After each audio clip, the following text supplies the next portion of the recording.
Senator Roberts. Thank you, Madam Acting Deputy President. As a servant to the people of Queensland and Australia, I wonder whether people know that Liberal, Labor, Nationals, Greens climate policies and renewable subsidies are costing households $13 billion per year. That's $1,300 per household every year. 39% of electricity bills, household bills, are due to climate policies that have driven $8 billion in private sector malinvestment that is now destroying and destabilising baseload power. These costs are the work of respected economist Dr. Alan Moran, who used the government's data, and thus they cannot be sensibly refuted. Energy-intensive industries and value-adding food processing and minerals processing are moving to countries with cheap energy. China, India, and Asia use our high-quality clean coal to generate cheap power, while the same power from our clean coal under Australian climate policies has a price 3 times as high. In China, India, 8 cents per kilowatt hour. In Australia, 25 cents per kilowatt hour. Australia once had the world's cheapest electricity, yet now prices are among the world's highest. As a result, manufacturing has dropped from 17% of our national economy in the 1980s to now be just 6%, and many hundreds of thousands of blue-collar jobs have been packed off overseas. As a kid, I went to school in Kurri High School. I lived in the bush and cycled to school every day. Every morning we rode past, and every afternoon we rode past the Kurri aluminium smelter. That was built because of cheap, reliable, stable, secure, environmentally responsible coal-fired power in the Hunter Valley.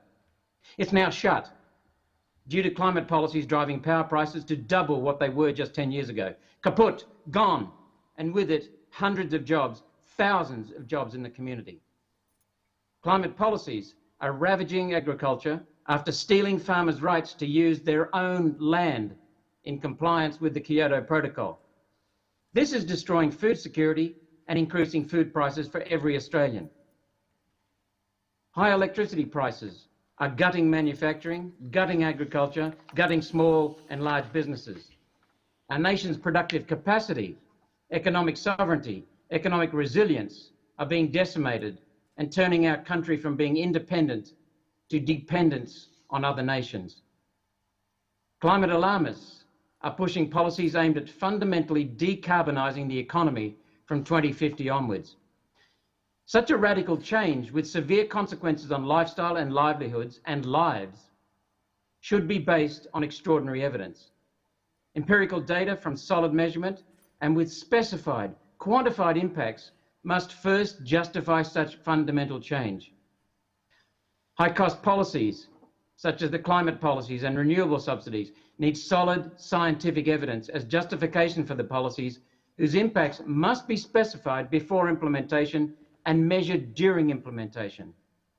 Now, I'll discuss this next week, but for now, I'll discuss the Moran's reports into insights into electricity prices.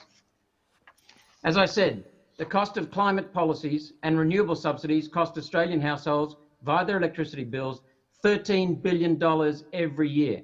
That's $1,300 per household. The government claims it's just $90 per year. Dr. Moran, using the government's own data, calculates the direct costs are $536 per household per year. The total costs are $1,300 per year per household. The additional cost of climate policies on our power bills is a staggering 39%, not the 6.5% as the government claims. The 6.5% covers cost of federal and state mandatory requirements, such as the renewable energy target, and excludes the cost of additional transmission lines, Snowy 2, which is going for about $14 billion now, direct support from federal and state budgets, and the cost of climate policies on coal generation price. The true cost of electricity, Madam Acting Deputy President, would be $13 billion per year less if cheap, affordable, reliable coal production was not lumbered with policies that distort the market toward expensive and unreliable wind and solar. Those wind and solar jobs wind and solar power destroy jobs, kill productive capacity, and wasted investment, as I'll show in a minute. Now, I commissioned this report from the respected economist, Dr. Alan Moran. His is the first comprehensive independent analysis of full costs of climate policies on energy. And it's difficult for the layman to find the costs because the government no longer puts this data out in a consolidated form. But Moran uses the government's own data, and thus his report cannot be sensibly refuted. He's also been conservative to ensure credibility. And the government has stopped releasing it in comprehensive form because it's hiding what the policy is doing to everyday Australians and our nation: high costs and future unreliability, incrementally and deceitfully, deliberately hiding these rising costs. Artificial high electricity and energy prices savage our living standards and undermine our economic resilience and competitiveness. And this is particularly important now with COVID recovery.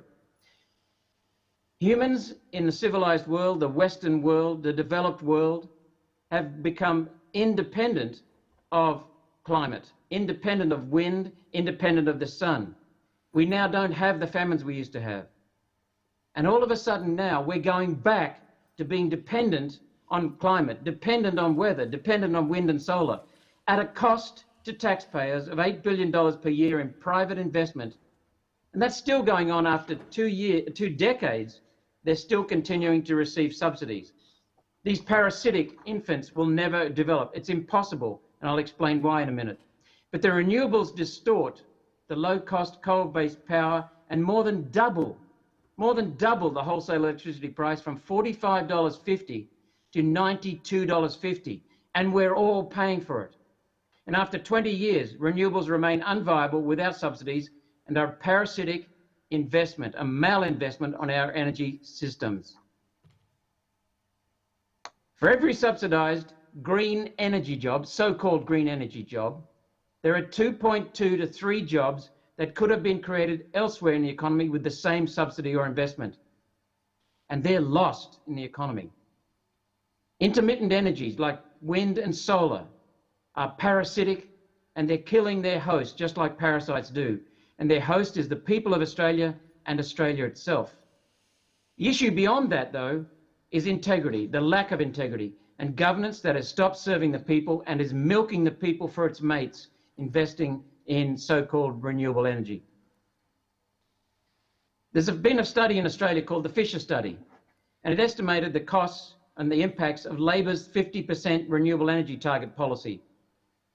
They estimate it will lose Australian income of $1.2 trillion in the 10 years to 2030. That's more than half this year's gross domestic product. We're working for half the year to blow it all in the next 10 years. It will require, Labor's policy will drive and require an electricity price of $157 per megawatt hour. That's more than double what it was in 2016 before COVID hit and reduced prices. COVID reduced prices. So this will double what it was before COVID. Plus, and this is something very important for Labor to understand, its policies will cut wages 23% below what they would have been, and there will be 568,000 fewer jobs. The biggest falls in employment will be in coal, oil and gas, and in energy-intensive industries. And as for the Liberals, they would increase intermittence 40% above the current intermittent level to about 28%. That would be devastating. One Nation alone says zero intermittence, no subsidies, get back to basics. So green energy is no more likely to create additional employment and income levels than it would be if workers with shovels and wheelbarrows replaced workers with heavy machinery and trucks and road building. Productivity is what enables higher wages and more jobs. It's easy to understand. It takes 39 solar workers in the United States to produce the same electricity as one natural gas worker. Choosing to employ 39 people to do what one person can do means 38 people cannot help elsewhere in the economy, providing elderly care, education, better infrastructure, and thousands of other jobs and services. It cuts solar and wind, cut investment in real economy because their investments in wind and solar are wasted in tax and reduced spending. It destroys our competitiveness in the future. And it's not happening in China, India, Indonesia, and growing economies, which account for the vast majority of the carbon dioxide production. What we need to do then, Madam Acting Deputy President, is end all regulations and policies, including subsidies that uniquely reward renewable energy. Remove weather dependency, a key achievement for the last 170 years that is now reversed. We need to get back to being independent of wind and solar, weather. And above all, we need to be honest and to make policies based on facts and to share the data. Thank you, Madam Acting Deputy President.